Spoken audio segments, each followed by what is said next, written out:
Good afternoon and welcome to all our participants live on Facebook, on Instagram in this Newport First Hand in the Field Sorrel Production discussion and demonstration this afternoon. The privilege is mine to welcome each participant, and we hope to interact with you and answer some of the questions that you have on sorrel production. My name is Denton Alvaranga Jr. I'm the Senior Agronomist with responsibility for research and development at Newport First Hand Jamaica Limited. And with me this afternoon is a very special guest. He is one who is very close to home. His name is Denton Alvaranga Snr, and he comes to us with over 40 years experience in agriculture, both as a farmer and as a trained professional. He's a graduate from the renowned Jamaica School of Agriculture.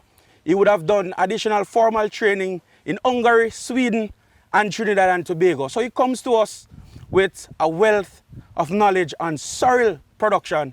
And this afternoon, it is our hope to give you a treat on all the different aspects of sorrel. Good afternoon, Denton Alvaranga, yes, and welcome. Thank you very much, sir. Good afternoon to you. Now, this afternoon, we'll be looking at a number of different aspects of sorrel production that myself and Mr. Alvaranga will be speaking on. Of course, we'll be looking at the different areas in Jamaica, the distribution in terms of sorrel production, the different sorrel production zones. We also will be looking at the ecology of the crop in terms of the soils, the climatic conditions that are required, the elevation and so on. We'll also be looking at some important agronomic practices, land prep, site selection, pest and disease management, crop nutrition, just to name some of them. And of course, everybody wants to know about the part of money. How marketable is the crop? What is the cost of production? Did you know what it costs to produce a pound of sorrel? And what are the cost of production and the returns on investment? These are some of the issues that this afternoon Mr. Denton Alvaranga will assist us in making clearer to our audience, both on Facebook Live and Instagram. We welcome you to share, log on, share with your friends as we discuss sorrel production. Mr. Denton Alvaranga. Yes, sir. Let me say I'm very privileged and honored to be here and to be in this great company. You know, when I listen to my son and how kind he was to me, my mind goes back to when Jesus went down to the Jordan River to be baptized by John the Baptist. And the heavens were opened and here came a voice saying, "This is my son in whom I'm well pleased." Well, this afternoon, the voice you will hear is mine and also from my son, but I can say, in him I am well pleased. Sorrel is a native of the East Indies. And over years, it has found its way in the tropics and subtropical regions, including Jamaica. As a matter of fact, it was first recorded here in 1707, which is well over some 300 years. You know, this is a crop that I don't think many of us really know very much about. You know, this is a crop that most people just, look forward to at Christmas time. But for some people, it's big business. And over years, let me say all the parishes of Jamaica have produced some levels of sorrel. The main parishes, I should say, are St. Elizabeth, Clarendon, Manchester, St. Catherine, Westmoreland, Hanover, Trelawney, and St. Mary. Let me say, up until maybe about 5 or so years ago, Clarendon was #1 as it relates to sorrel production. But in recent times, we have fallen off and St. Elizabeth has taken over. Let me just give you a little data as to how we stay nationally. In 2019, the nation, we produced 1,280 tons of sorrel, that's dry sorrel. In 2018, we produced 1,152 tons. In 2017, we produced 1,253 tons. In 2016, it was 1,408 tons. And in 2015, it was 1,187 tons. So this is, this gives us an idea of how much sorrel we have been producing on an annual basis, for the last 5 years or so. And as I have said, I gave you the main parishes, that produce the sorrel. But let me tell you, things are about to change because Clarendon is about to take back its rightful spot. We have realized that over the last year or two, since the demise, so to speak, of some aspect of the sugar industry, farmers are now diversifying. So areas that used to be in sugarcane, we realize that a lot of those farmers are now going into sorrel as a viable option. So it is distributed far and wide. Yes. So as everyone will see, we are actually in a sorrel field. Now, for the average consumer of the drink, very few of us can really differentiate. To most of us, sorrel is just sorrel, but are there different varieties and different varieties with different characteristics? And so, if so, Mr. Alvaranga, what are some of the popular varieties? And the field that we are in, let us also speak about some of the varieties that some of our viewers online can see. All right, put it this way. There are 3 main varieties of red sorrel being produced in Jamaica. 3 main, but there are others. The 3 main ones are the traditional red, the Manchester black, and the bashment.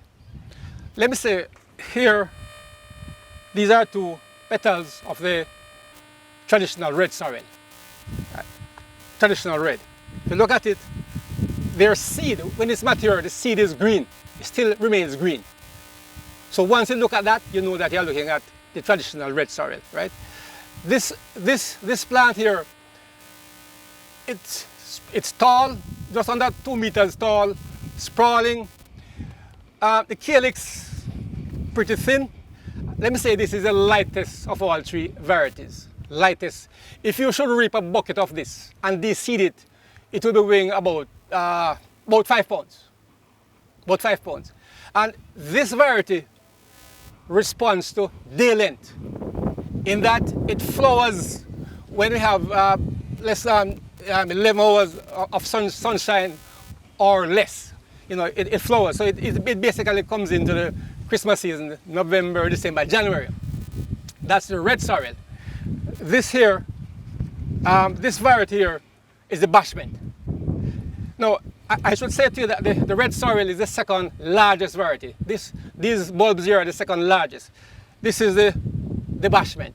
If you look at the seed of the bashment, it is red, right? The calyx are much thicker. This is a shorter tree. And, this plant is very, very interesting. It is the most prolific. It has an extended bearing period. You can reap from it 2-3 months, so long as the plant remains healthy. Let me say, this variety does not respond to day length. It can be planted at any month of the year, and under normal conditions, within 3 months you should be reaping the sorrel. From 8 weeks it begins to flower. And 3 months or thereabout, you can reap. And you can continue reaping if it remains healthy. 2 months, 3 months. I have known of farmers who have reaped over a longer period of time. And the yield is a little more, just maybe a kilogram or so per plant. So and let me say, this variety can remain on the tree for a longer period of time. Even when it's mature, it can remain longer. The householders love this, and the processors also love this variety here, right? The 3rd variety is the Manchester black. Now, it is supposed to be this here. If you look at the seeds, this is immature, but they are almost black already, right? This is the Manchester black. In this parish, it is known as the Wakefield black, but it's the same thing. I have observed that in this field there's a lot of cross-pollination, right? So the varieties are not really true to type, but you know, I can still identify the 3 varieties here. This Manchester Black is the tallest, can go to over 2 meters high. The calyx are very, very thick. It's the heaviest of all the varieties. If you should reap a bucket of this and deseed it, you'll be getting about 6.5 pounds per bucket. So the traditional red will give you 5 pounds, the Bashment about 6 pounds, and the Manchester Black will give about 6.5 pounds per bucket when it is deseeded. So these are basically, let me say though, if you look at the stalk or the stem of each, the Manchester Black, the whole plant is almost black. It's black, black, dark, dark, almost black, right? Everything is almost black. This is a Bashment here. This is the Bashment. You see, the Bashment plant is a little lighter in color, right? Not as black, a little bit lighter. And the traditional red, it's still even lighter in color. So you can look at all 3 varieties and you can tell which is which. Okay, so we know of a greater appreciation of the fact that there are different varieties with different characteristics. We see here that some of the varieties may be grown in a particular area based on the length, as sorrel is one of the crops that it's affected by a phenomenon that we call photoperiodism that depends on day length. So there are some varieties, for example, the traditional red is one that it's no magic then, Mr. Alvaranga. Why on Christmas? Yes, traditionally we used to say Christmas. So it's not necessarily anything magical. Has nothing to do with that. About sorrel, why it appears on Christmas. Sorrel, as we knew years ago, or all varieties, the traditional red and the Manchester Black. There are some plants that are classified as short day plants, some long day plants, and some day neutral plants. The sorrel traditionally is a short day plant in that it basically flowers when you have less sunlight, less hours of sunlight. You know, it begins to flower and produce fruit at that time. So it's nothing magical about Christmas. It so happens though that during the Christmas season, during this time, the days are shorter. So that is really the reason why sorrel is basically here. Thanks for that. Yeah. Thanks for that. So we see that there are questions coming in from our participants on Facebook.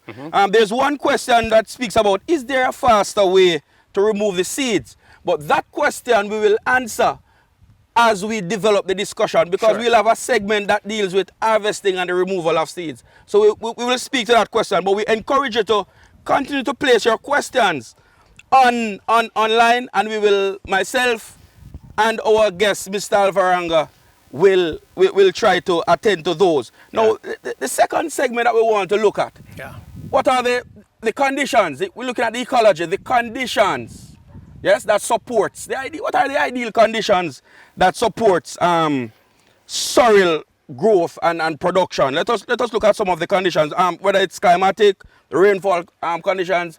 Is it affected by elevation, soils? Is it restricted? Very important. Let us speak on this segment. Very important. In respect of climate, sorrel doesn't want any shade. Open field, a lot of sunlight. You must ensure that you avoid fog and mist. You don't want those fog, mist, you don't want those or frost. Open fields, a lot of sunlight, no shade.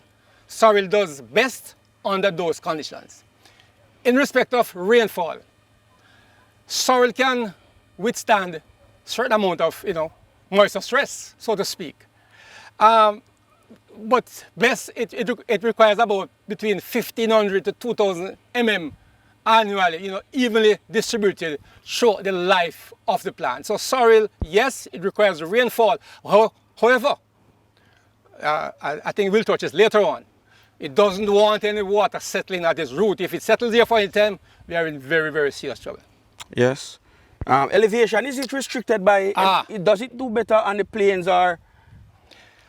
I have done some work with sorrel, both almost at sea level, and I've done some work with farmers up in Mavis Bank.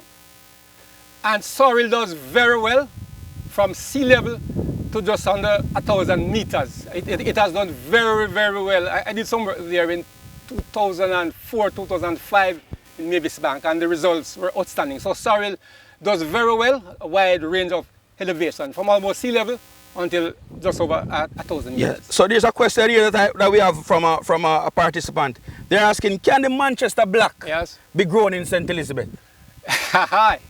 Manchester Black can be grown anywhere. Anywhere sorrel is produced, the Manchester Black can be produced. But you know, the name I think that it has got is because you know most of that sorrel is basically found in Manchester. Yes. So what about soils? Is it restricted by soil type? Is it different? Does it prefer clay soil, sand, loam? Does drainage does it matter? Put it this way. Sorrel has done well on a wide range of soil types. However, it does best on a free draining soil. Heavy clays should be avoided. But if you have to plant on heavy clays, you have to ensure that you plow deep. You know, land preparation is very good. So soil type is very, and let me say, it is best to avoid acidic soil. Anything under 4.55, you should try to avoid that. You know, the pH should not be very low, right? Good. Very good, very good. So and just to as a crop nutritionist, the pH is very important. So those are some of the things that we have to observe. And as a technical team at Newport First Hand, these are some of the areas that we guide farmers in. Find out exactly what your pH, because guess what? Your pH is one of the single most important factor that determines how nutrients move or if nutrients are available to plants. And we'll take that up further when we look at the nutrition aspect of sorrel production. Mr. Alvaranga? Just to add, you see, the pH, we have found that soils planted, sorrel planted on soil that's low in pH tend to come down more readily with the Phytophthora problem. The Phytophthora problem. So we try to avoid that soil type. So pest and disease management is one of the critical areas in sorrel production. And as most crops, we can say that sorrel is also affected by a number of pests and diseases. Now let us look at from your experience. What are some of the popular pests and diseases that impact it from your experience? Let me stop here to say, Mr. Sorrel, there's a soil-borne fungus, Phytophthora, which is it can be very devastating to soil farmers, you know, to the crops, you know, very devastating. It can wipe you out. And let me say something about this Phytophthora disease, soil-borne fungus. Soils that are on heavy soil, that are not free draining, once water settles at the root for any period of time, few days, and then we have sunny weather. So the two conditions for the spores to germinate are moisture and temperature. So the water settles for any time, and then later, a few days later, sun hot for some time, watch it. The spores will germinate and the plant will show symptoms where the bottom leaves, the lower leaves become yellow and the plant becomes droopy. The xylem and phloem vessels are destroyed, the plant stops feeding and the plants rot and die. And most time, you know, it is when the sorrel tree is bearing. That is why I always say to my farmer, you know, sorrel is a crop that can cause you to walk with kings, but it can also cause you to keep company with paupers. So on that note, as we speak about the symptoms and the causes of the disease, it gives us an idea then how we can manage it. Yes, listen, first and foremost is site selection. Yes. It is best to select free draining soil or on slopes. If you have to use clay, if that's what you have, ensure you plow deep plowing at least 12 inches, right? Ensure, and you can plant on raised beds.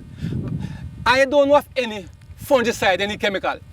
A lot of trials have been done, but I am yet to be convinced. I have not seen that, where it has been effective to use any fungicide. You know, I've heard of it, but I have not seen it.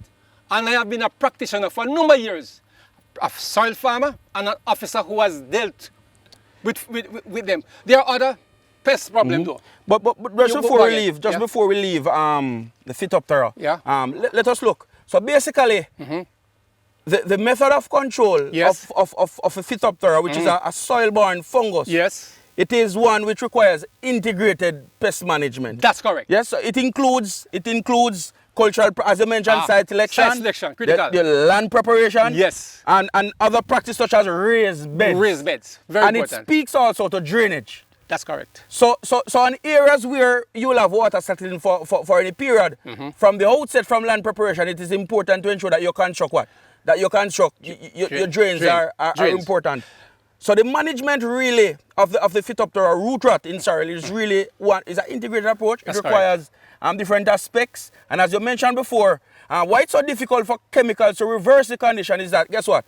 What it does, what the fungus does, is that it damages those conductive vessels that are responsible for moving nutrients, water up. So therefore, if the plant can't do translocation, it means that the plant can't support life. That is why it is difficult to reverse. Therefore, the method of control must be an integrated approach. That's correct. Starting from site selection, your proper drainage, raised beds where possible, and then you'll have a good chance. So that would cover the Phytophthora. But of course, there are other diseases. Good. Yes, there's one that is affecting us greatly now. Leaf spot.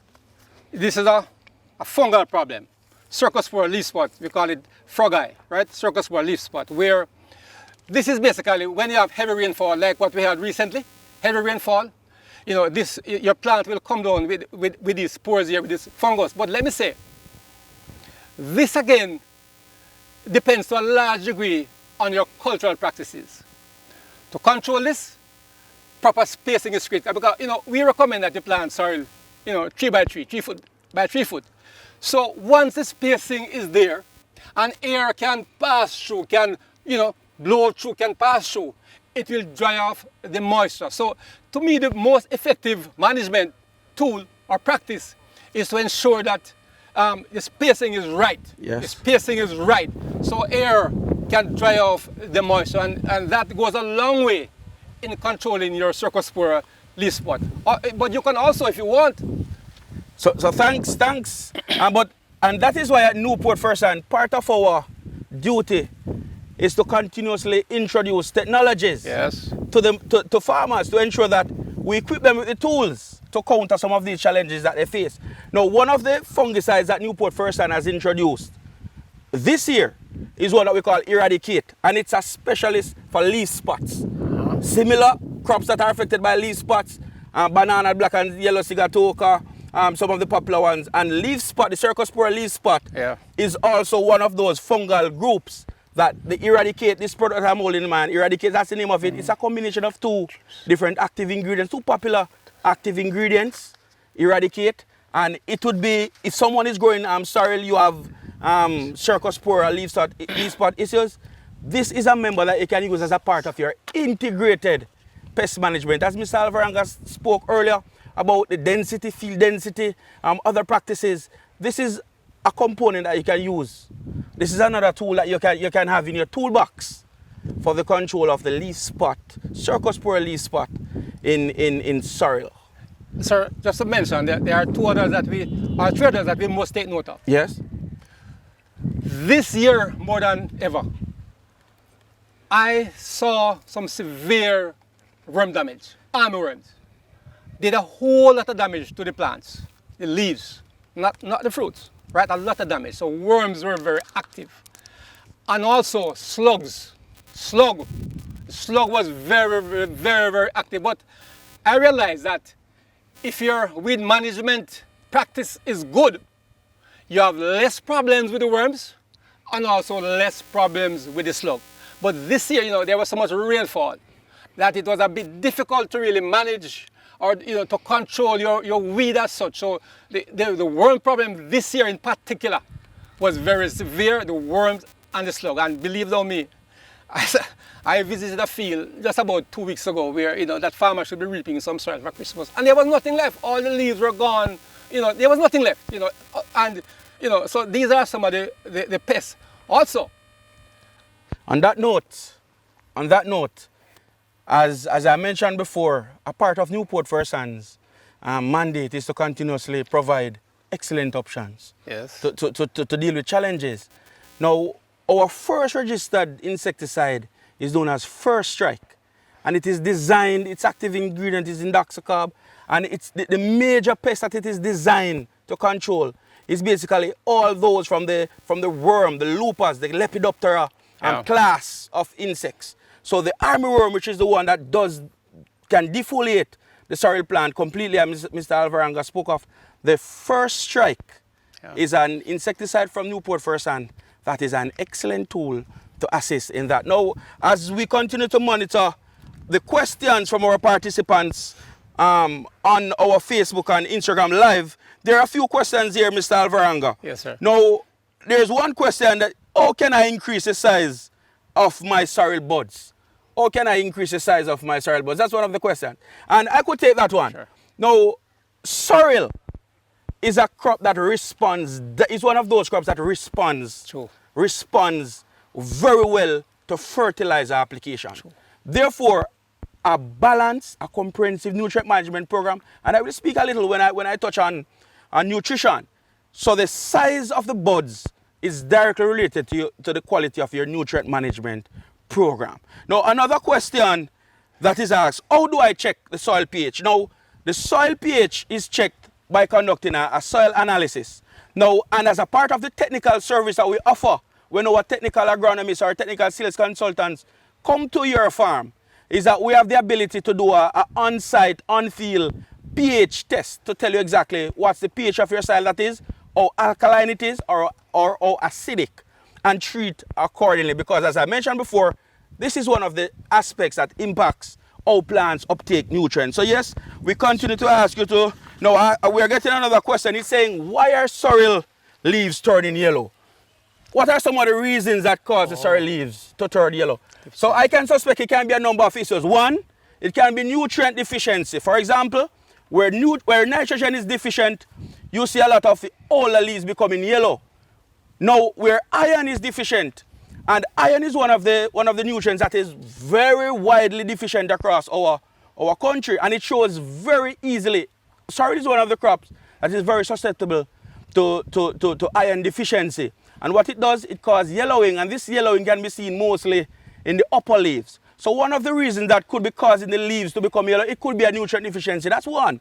But also, even one of the pests that Mr. Alvaranga mentioned earlier, the Phytophthora root rot, one of the ways that it manifests, especially in its earlier stage, is that we start to see the yellowing, or what we call the chlorosis of the leaf. But this chlorosis is called by the pathogen, by the fungus that is infecting the plant, and it causes the plants to start to become yellow. Then you start to see wilting, then it droop, and then it eventually dies. So those are some of the different reasons that could result in the plants getting yellow.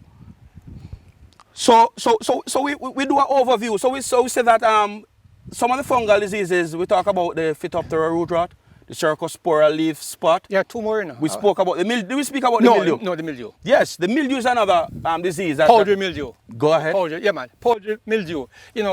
When the plant is shaded areas, and the spacing is not right, overcrowded, more so at the back end of the crop, December, January, February, you see the leaves, a white powdery substance becoming white. Those are the symptoms, the signs of the disease. And these again can be controlled or managed by proper practices and also the use of fungicides. All right. Any other fungal diseases? No, there is one that I need to mention, not a fungal, but it's an insect, the thrips. Thrips. Now, if your sorrel has thrips, you're going to have a problem in exporting that. And the exporters always look to see if any thrips are on it. I have known of cases Years ago when I used to be supplying the exporters, the first thing they said to me, Mr. Alvaranga, if there are any trips here, your whole shipment will be turned back. And they have told me of instances where they had to abandon, to dump the whole batch because some amount of trips. So trips very, very crucial, especially for export purposes. Yes, so we continue to take your questions. We ask that as you join the live, you share with your friends, and we try as best as possible to take your questions. So this will take us to, at this time we're going to crop nutrition. How important is crop nutrition? What would you say? Sir, let me tell you, from trials that we have done, we realize that sorrel responds heavily and readily to fertilizer application, very, very much. All right, hold it right there. So basically, for those who are listening and you are growing sorrel now, or most persons reaping, but we know that some persons plant sorrel all year round. And just to get a quick overview of what a fertilizer program would be like. Now, first, let us look at the traditional approach. Now, traditionally, what is widely practiced is that persons usually start with a high phosphorus base. So usually a 14-28-14 or 11-22-22, anywhere between 2 to 3 bags per acre. Yes, that's the traditional practice. And then some persons may practice molding. Now at molding at or around 30 days after germination, some persons may move to a 15-5-35 blend, which is high in potassium, which will drive the size of the buds, which is actually the agricultural fruit. So that's the traditional method. However, at Newport First Hand, we have what we call a precise nutrient management system. What exactly is that? Usually we use what we call a soil test, a soil analysis, where possible sometimes include a leaf analysis or water for those persons who are doing fertigation. And what we do is that we design a nutrient management system. As the name suggests, precise, nothing more, nothing less, exactly what the crop requires. Now, what are some of the factors that we take into consideration? One, we look at the target of the grower, Mr. Alvaranga. Each grower has a target. We look at the target of the grower and we match the nutrients to meet what the farmer desires. Two, we look at the nutritional requirement of the crop. That is universal. Yes, of course, we look at affordability. We want to ensure that the recommendations represents excellent return on investment and responsible use of funds. And of course, as scientists, yes, we ensure that we recommend in a particular way that follows good environmental stewardship management. So these are some of the aspects that we take into consideration in our precise nutrient management system. Now, how do you get access to our precise nutrient management system? Yes, once you contact us, our team of agronomists and technical sales consultant, we are at your disposal. You request a visit, we do a site visit, we do a site analysis if required, and we provide you with a precise nutrient management system. That's another approach. However, as we mentioned about pH, we have been talking about pH from early on. What we have done over the past year and a half, we try to introduce, especially in our starter fertilizers where possible, a soil ameliorant. That is, if your soil is acidic, we can condition it to being closer to what the crop requires, between 5.5 to 6. If it is neutral, we can add calcium and sulfate. Yes, and if the conditions are alkaline, yes, we can reduce it to a slightly acidic condition. So we have introduced what we call a 14-21-14, which is a starter blend. And depending on what your pH is, which we can determine on our visit, you could get a 14-21-14 plus calcifersan. Yes, that's if it is acidic. You could get a 14-21-14 plus sulfursan, that is if your soil is alkaline. And for neutral soils, you could get a 14-21-14 plus booster. So these are some of the different options in terms of fertilizer management. You could look at a precise nutrient management system. We have the traditional methods and we have improved methods. So these are some of the different aspects. If you want to get a nutrient management program, our technical team of agronomists and technical sales consultants, we are at your disposal. At your request, we can provide you with a comprehensive nutrient management program. Anything to add on nutrition? Just to say that sometimes when the plants are flowering, when they are setting fruit, we sometimes apply, a booster. bloom booster sometimes, you know, as a foliage. Good. Foliage Now, fertilizer. there are some questions here that I want you to answer, Mr. Alvaranga. One person is asking, what is the average yield per acre? All right, put it this way. We recommend a planting distance of 3 feet by 3 feet. That gives you 4,840 plants or roots or holes per acre. And on an average, we're looking at 2 pounds per plant. That gives you 9,860 pounds, roughly that, just under 5 tons. About 5 tons are thereabout. Very good. Now, someone is asking, why are my sorrel roots turning white? You're saying that some of the roots are actually turning white. Why are some of them turning white? Now, usually, the whiter roots are usually the healthier ones. Yes, because one of the signs of, for example, the fit up to a root rot is that it becomes dark. Yes. Dark to dark brown. And what happens is that if you should press your finger on it, it will start to peel off in your hands. That's correct. As opposed to a healthy root that is usually closer to white, and if you should apply a little pressure with your fingers, the skin wouldn't be so easily removed. Yes. So just to make mention of that. Yes. So we answer the questions. The question of yield per acre, and somebody asked specific about the bashment. Yes. Somebody's asking, how many pounds per acre can we expect from the bashment? Put it this way, the bashment will give you a little more than all the others. Why? It has an extended reaping period, you know, so you can reap from the bashment maybe over a 2-month period. So let us put a figure to maybe 2.5, 3 pounds. 3 pounds? Yes, 2.5, 3 pounds. So while the other varieties will give you about 2 pounds or thereabout, the bashment will give you a little more, so long as it remains healthy. It remains healthy? Yes, give you a little more. All right. So far we have looked at the ecology, the different conditions that the crop grows well under. We have looked at the different pests and diseases that impact sorrel production. We have looked at nutrition. What are some of the other aspects that we want to look at? We want to look, of course, Mr. Alvaranga, where we go next? Planting time and so on. Planting time. Seed material. And seed material. Let us look at that. Let me say something here. It is very important that farmers get quality seeds to plant.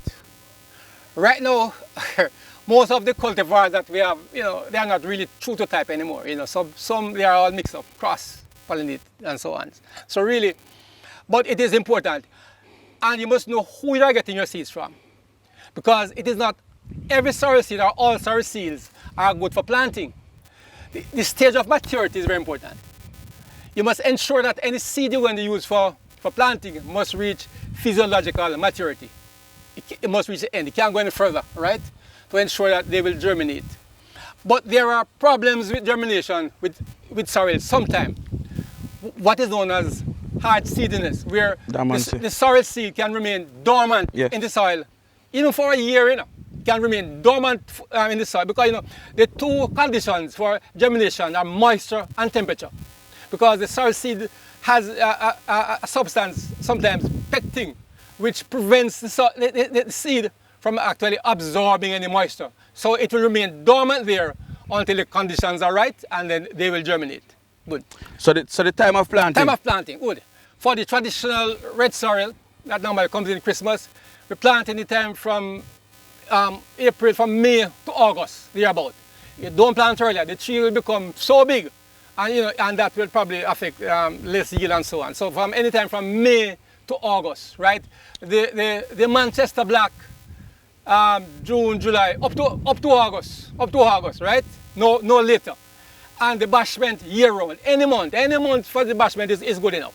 Doesn't matter, because it does not respond to the land. Now, so yes, we have done all the good practices. Just to say how much the rate. Go ahead. Rate of planting material. It takes about 2 to 3 pounds of seed per acre. But then again, it depends on your method of planting, and it depends on who is planting. Because, you know, when you're planting acres and so, we don't bother with nursery. We drop seed, we direct seed. Put it that way, we direct seed. And so you have to be very careful, you know, who you get to plant.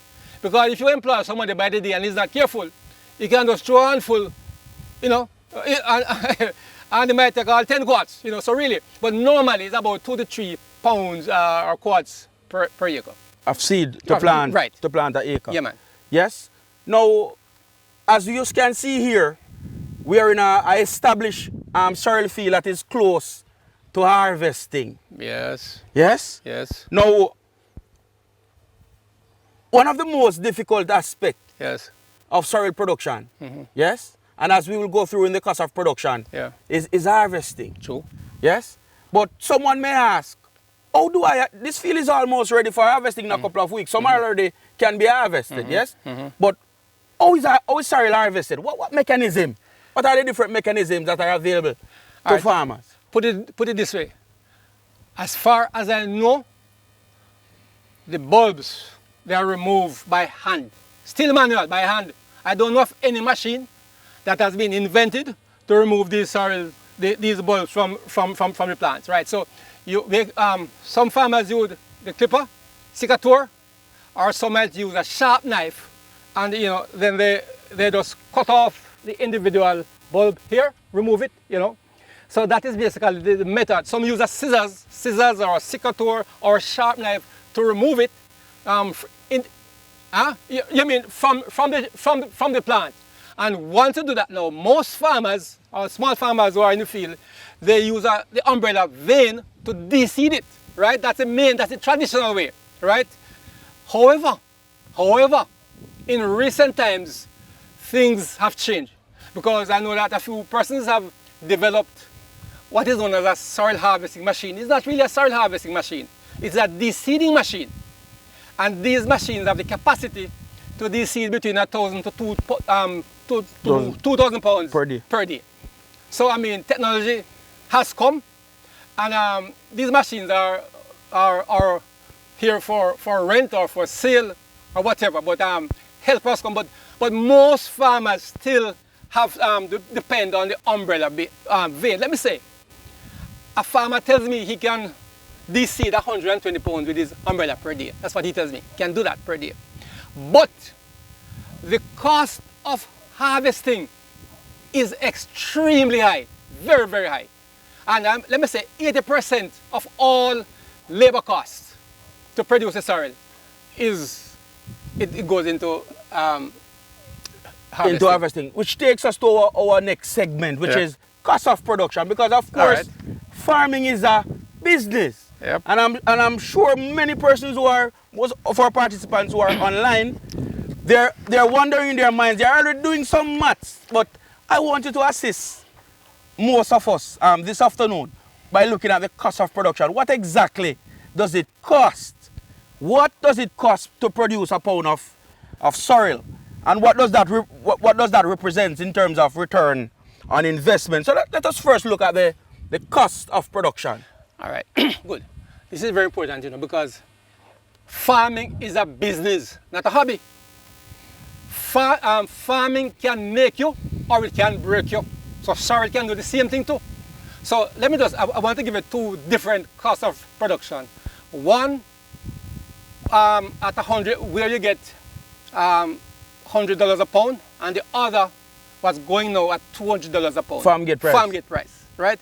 You see, the $200 a pound is not the normal. What is going on is that it is because of the scarcity, the recent flood rains and so on. But normally, an exporter would pay you, maybe $100 a pound under normal condition. So let us look.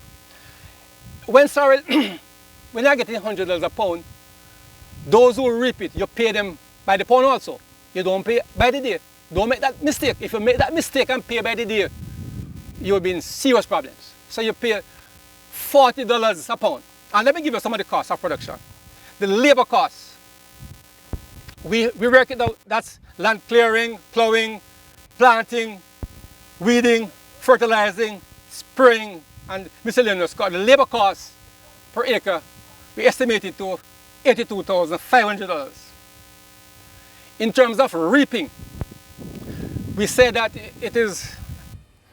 we'll get 9,680 pounds per acre at 3 feet by 3 feet, right? And if you should pay $40 a pound, that would cost you $394,400. for reaping alone, right? So, so the labor cost the total labor cost, land preparation and so on, and reaping, it adds up to sorry, it adds up to $476,900 per acre. Material cost, sorry, material costs like fertilizer and chemicals and so on, that's another $22,000. So the total cost, right, for acre, we estimate it to be $498,900 to produce an acre of sorrel. That's it. What about your income now? After spending so much money, what do I get? Okay, we established that the yield is 9,680 pounds would get. And if we should get $100 a pound, that would give us $968,000, right? Our income. So our profit now, which is our expenses, taken away from our profit, that is, when we take $469,100, which is our expenses, from 9,608, which is our income, we will be left at $498,900 as the profit we'll get from an acre of sorrel at $100 a pound and at paying $40 a pound to reap. Now let us work it out. How much does this cost? How does this work out per pound? When you look at what it costs, production costs over the yield, it is $498,900, which is cost, over 9,680. It works out to $51.50 what it would cost you to produce a pound of sorrel when you are paying $40 and when you are getting $100 a pound. Yes, but Mr. Alvaranga, you would agree that at this time of the year, yes, we'll be getting much better prices. Good. At this time of year, yes, we are getting $200 in the field. What would those figures work out to? Let me give you this figure now. However, when the farmer is getting $200 a pound, he no longer is paying $40, but he'll have to pay $50 a pound now. That's what I paid sometime recently. The labor cost will remain at $82,000. The reaping cost, no, which is a different thing. The reaping cost will increase. So it moves up to $484,000. That's where your reaping cost goes up to. So your total labor cost, which is land preparation and so on, and reaping comes up to $566,500. That's your total labor cost. And when you add the material cost of $22,000, the total cost to produce the sorrel, when you're paying $50 a pound, would come up to $588,500. Much more. However, look at the side now. The income side also increases because you are getting $200, but you're only paying out $50 a pound to reap. So your income now increases greatly. You are now getting $1,936,000 because it's $200 a pound now, right? At the same yield. Good. But your profit also increases because when you look at your expense, your total expense of $588,000, and when you subtract that from $1,936,000, you end up with $1,347,500 per acre profit. That is the possibility if all things go well. Your plant remain healthy, your nutrition is up there and so on. So really, at this time of the year, at $200 a pound, and if you're paying $50 to reap it, right, you still can make that profit. And when we look at the cost of producing the sorrel at $200 a pound and paying $50, the cost goes up to $61 a pound. So you pay a little more, but your profit also increases. It works out to about how many, what percentage? Money per acre? Yeah, about 1,347,500. That's what it works out to, right? And let me say, still here, the cost of production is high because this works out to 82%. Put it this way, 82% of the total cost of labor it goes towards reaping. So reaping cost. So once we can get down the cost of reaping, the farmer will earn more money. And the machines are here, but you know, they can't go everywhere, you know, but really the labor cost, you know, is a critical thing. Yes, so on that account, Yeah. we have to put a wrap. We have to put a wrap Mm-hmm. on this activity. Yeah. So we started by looking at the varieties, the different conditions, climatic conditions, elevation, rainfall, soil type, Yes. nutrition, pest and disease management. We look at income, we look at cost of production, yes? Yes. And we look at profit at different. We assume that $100 a pound. Yes. And we look at profit at 200. If you get $200 a pound That's at correct. farm gate, which is no. Right. And we what is alarming and what we saw is that 80% Yes. of the cost Costs. of labor Labor cost cost. is harvesting alone. Right. So if this area can be improved, Yes. then what it means, it will be significant savings and a wider margin, profit margin for growers. Just to say that we realize that when farmers make use of the machine, you know, their costs can be reduced by about 50 to 60%. Wow. Yeah, So just imagine if you can reduce from $60 a pound, yes, Yeah. to $30 a pound, Yeah, man. and continue to get $200 a pound like what we're getting now, Yeah, yes. then the profit would be even wider margin at the $1.3 million That's correct. per acre. That's correct. So this is a discussion that we will definitely have to continue as we look at areas in which we can not only improve the profitability Yes. or the livelihood of our farmers, but how we can impact the wide scope of agriculture on a national level when it comes down to growing sorrel more efficiently, more effectively, and improving the livelihood of our thousands of farmers island-wide. Mr. Alvaranga, Yes, sir. let me say thanks for taking the time to be with us, to share your knowledge and your expertise. And I'm sure the many persons who are online on Facebook and Instagram and persons who will be able to see this video when it is posted. Yes. Yes, I'm sure that they will ask more questions.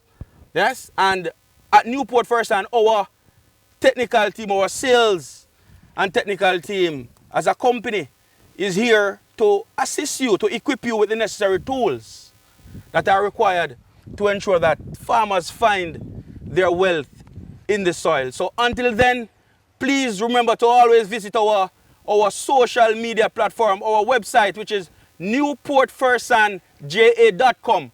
And you will see all our social media pages there, our Instagram, Facebook, and so on. Feel free to visit our websites and you will see where we'll be next.